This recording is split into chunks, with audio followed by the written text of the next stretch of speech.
There's been discussion in recent years that the United States Navy could alter, adjust, or rethink its aircraft carrier production plans following the construction and arrival of the first three Gerald R. Ford-class aircraft carriers. Instead of the large supercarriers, the current thinking is that the Navy could be better served with faster, smaller, more maneuverable, and more survivable alternatives. But does that idea make sense? Well, the service has conducted many future fleet studies and has taken a specific look at the Navy's long-term aircraft carrier needs. Reports also included deep dive studies and threat assessments related to the Chinese anti-ship missile carrier killer threat. Exact plans may still be unclear and are subject to further analysis and evaluation as the threat calculus evolves. However, the Navy has been clear and steadfast that there is and will be a lasting strategic and operational need for carriers surging into the future given global demand and the threat landscape. Much has been made of the Chinese anti-access area denial strategy, which, using 2,000-mile range DF-26 anti-ship cruise missiles reportedly capable of tracking and destroying carriers seeking to project power offshore with a carrier air wing in place to attack.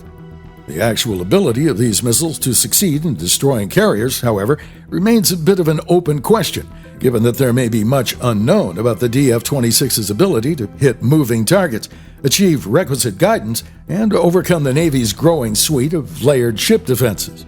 Numerous innovations in recent years have massively improved the ability of aircraft carriers and carrier strike groups to defend against incoming anti-ship missiles with advanced intelligence, surveillance, and reconnaissance, multi-domain networking, and electronic warfare technologies to jam anti-ship missile guidance technology.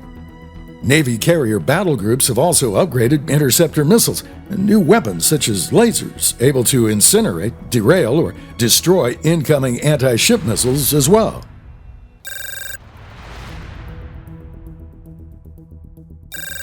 The Chinese anti-ship missile threat is clearly taken seriously, for understandable reasons, and it likely explains the rapid arrival of the MQ-25 Stingray carrier-launched refueler, to extend the attack reach of carrier-launched fighters and the proliferation of surface, undersea, and air unmanned ISR and attack platforms. Given these complexities and the number of unknown or more difficult to determine variables, indicates that it would not be completely unrealistic for the Navy to contemplate adjusting aircraft carrier designs at some point in the future.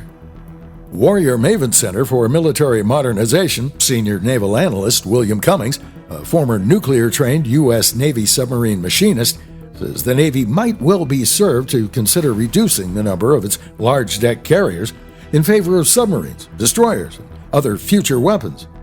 However, the carrier mission isn't going anywhere, which is perhaps one reason why Cummings floated the idea of the Navy exploring smaller, lighter, and faster carrier platforms. It would be useful for the Navy to reconsider a smaller carrier of 60,000 to 80,000 tons for the future, perhaps something like the Forstall class. Nuclear power is fine, but the reactor compartments should each be removable in one piece to facilitate refueling, similar to the way the reactor compartment is cut out of a submarine for disposal.